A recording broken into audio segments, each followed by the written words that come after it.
some good trash talk? So do I. Earlier this month, UFC superstar Conor McGregor obtained a boxing license in California, something that did not amuse Floyd Mayweather, who Floyd is hoping to fight in the boxing ring. Floyd had this to say to Fight Hype.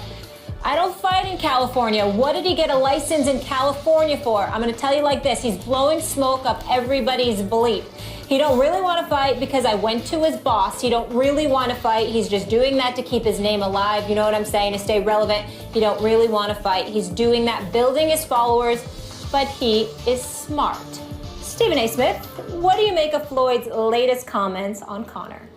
Well, what it says to me is that Floyd is looking to fight somebody and is looking to get paid because he has to know enough about Conor McGregor to know that the second Conor McGregor gets wind of his comments, Conor McGregor is going to have something to say. If there is one person in this world that can talk more smack than Floyd Money Mayweather, it would happen to be Conor McGregor. There's no question about that. I also saw where Floyd talked about if he saw him, he'd slap him. Let's be clear. Floyd is alluding to what he would do inside the boxing ring. Outside the boxing ring or in an octagon, I humbly say to you, Floyd wants no part of Conor McGregor. You don't want none of that because that's not just boxing. Boxing, Floyd would pick him apart. He would eat him alive. He would embarrass him. He would hurt him because it's just hand-to-hand combat with the gloves. In the streets or in the octagon, you get to use everything. Legs, elbows, feet, etc. He ain't on Conor's McGregor on the level in that regard. So I just think he needs to pump the brakes there. But in the end, he's bringing attention to it by talking about it. Floyd is a moneymaker. He understands that. And that's why he said what he said. Yeah, we're on the same page about this one. Look, in a boxing match, it's no contest. That's easy work, as Floyd would say. In a fight, which is when you say the octagon or the street, what you just really mean is a fight. In a fight, Floyd's got no wins and no chance against Conor McGregor. So when he says he's going to slap him, he has to be talking about inside a ring. Now let's talk about inside a ring and what Floyd is actually doing here. He said Conor McGregor's smart, he's getting his followers up. Yeah, Conor McGregor is smart, he understands self-promotion. And Floyd Mayweather is smart. And what Floyd is doing here is really pumping up Conor McGregor. He is helping to raise McGregor's profile and stoke the flames of for people who want to see this confrontation, because Floyd knows it's the easiest possible way for him to make $100 million plus is to take a guy who has no business in the ring with him, and it would surely take place in the ring and not the octagon, and get $100 million plus for beating him as he pleases. So Floyd here is helping to raise the profile of McGregor, whose profile is already very high, and the potential of a fight. Floyd knows just what he's doing, as Conor McGregor does. They're both very smart. It's a potential exhibition. Everybody keeps saying that it's not going to happen. Let me tell you something. If enough people clamor for something, and it's deduced that you're definitely going to make major money off of this, then it will happen, because that's what this world cares about in every industry. That's just the way that it goes. Very few people on the planet know that better than Floyd Money Mayweather, and Conor McGregor has clearly become a very fast learner. And as somebody who was at ringside for Conor McGregor's fight, last month, at Madison Square Garden, I got to confess, it was electrifying, man, to watch this dude walk into a ring, to watch the reaction that he generates. If you're talking about him transferring that enthusiasm, that energy, that fervor to a fan base, along with Floyd Money Mayweather, as much of a joke as it may be in the eyes of many, By the way, a fight it was that incredible. could happen. Going forward, people are going to have to figure out a way. There will be more of these hybrid potential matchups between boxers and MMA fighters, and always in the ring, the boxer's going to whoop them, and always in the octagon, the MMA fighter's going to whoop the boxer. I think people need to start thinking about a way to put them in with something that kind of splits the difference, so you actually don't know who is going to win. I'll pay to see it, that's for sure. Jerry Jones is the owner for the Dallas Cowboys. He cuts the check. And this man has come out publicly and all but said, I hope something happens to Dak Prescott so Tony Romo could get up in there. This ain't a bus driver we're talking about here. This dude is something special. How in God's name does that benefit Dak Prescott? What's inescapable and what is undeniable is the fact that Jerry Jones has made it very, very clear he don't want Dak to be that guy. All right, Will Kane back with us. So, Will, that was earlier in the show. You were not with us I didn't miss at the time. I promise you, I didn't miss Okay. it. Yeah. What was your reaction to Stephen A. and Max right there? Well, I've had time to recover, but I was a little worked up about it. I mean, we also left out the key word, I think, which was you said Jerry Jones, Stephen A. was trying to sabotage Dak Prescott. That's interesting.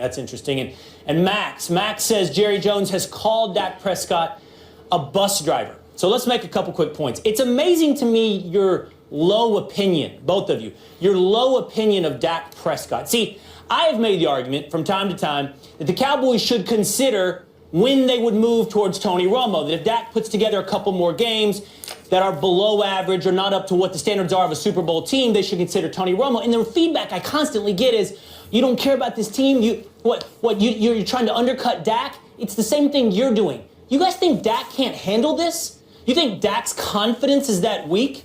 You think Dak's belief in himself is subject to the latest comments from you or Jerry Jones or me?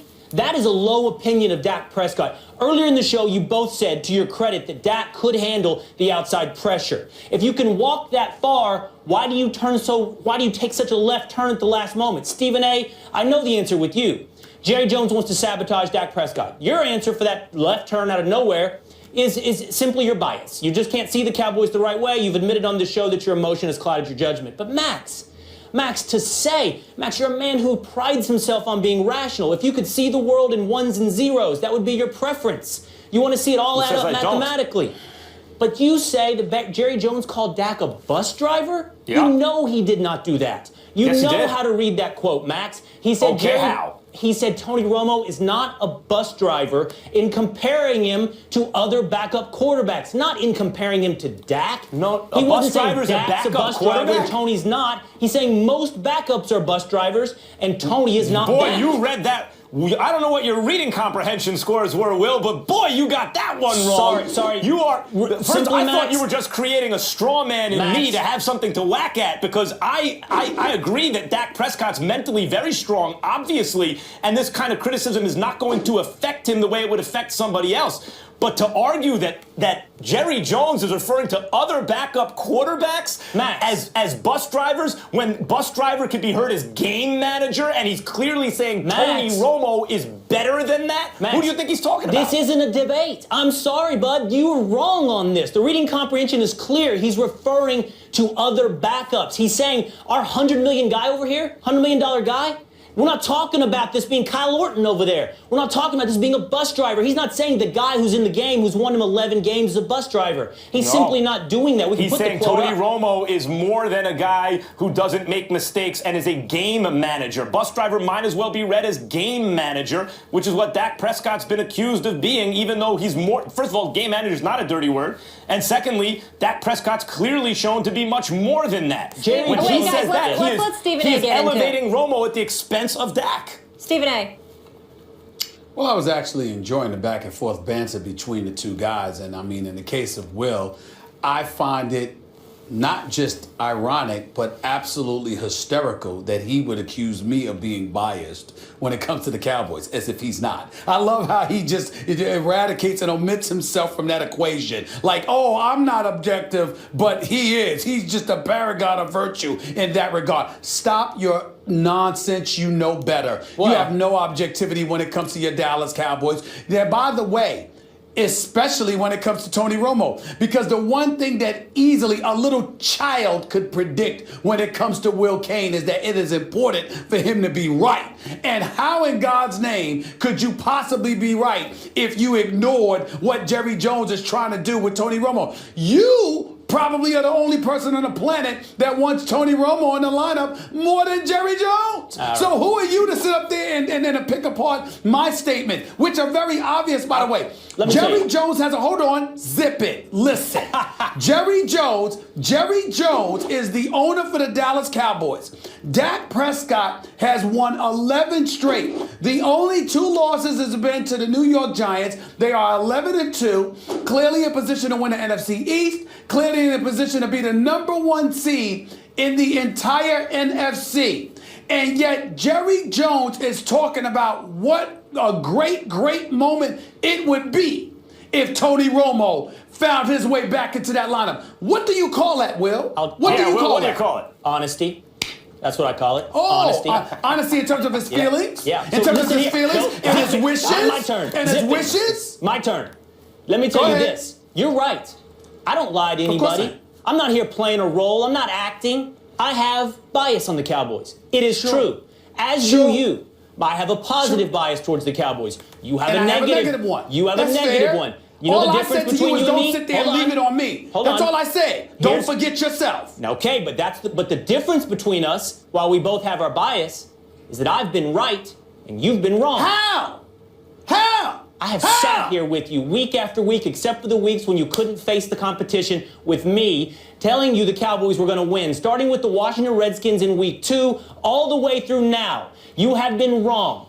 No. Again, Will, and again, and again. Time out, Will. Well, you were saying Romo was going to get his job back. It's on tape. I'm not done with that, Max. It's not over. Hold it, Will. You sounded like that dude from Saturday Night Live that played Tim Kaine. Relax, chill out. Here's the deal, okay? I am on the record saying that the Dallas Cowboys, before the season began, would win the NFC East. That's number one. Number two, I said ain't no way in hell they're winning the Super Bowl. Come to me in February and let's see if I'm wrong. Number three, what I said is this. Why are you rooting for Tony Romo? Me personally, if Tony Romo is back in the lineup, it will ensure that Jerry Jones has messed it up and the Dallas Cowboys are going down. So I won't mind. You want Tony Romo regardless of what Dak Prescott does, but you call yourself a Cowboy fan when in fact you're really rooting for Tony Romo? How do you explain that? And Will, Max. to sit there and say that you've been right and Stephen A's been wrong about the Cowboys all year. Yeah, this is the year that the Cowboys have so far gone 11-2. Yeah. The Cowboys fan is going to be right a lot that year. I mean, you know, it's been a good year, that's just Max. the way it goes. Yeah, it's been a good year. Yes, it has if you're a Cowboys fan so far. Final points on this. The Jerry Jones and how do I explain myself to you, Stephen A. Jerry Jones is being honest. He's not painting it or spinning it or being a politician. He's acknowledging that he has an emotional connection to Tony Romo. And the story would play out well. The story would play out well that the franchise quarterback would win the Super Bowl. But he doesn't want to sabotage Dak. Neither do I.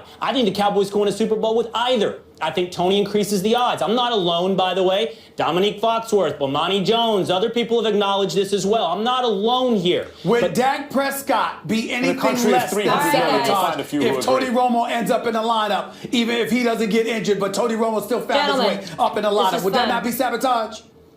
Sabotage. Like he wants to sabotage. We gotta go. Please. Listen, the Giants know about sabotage. They sabotage your Cowboys choice. Well, so good to see you.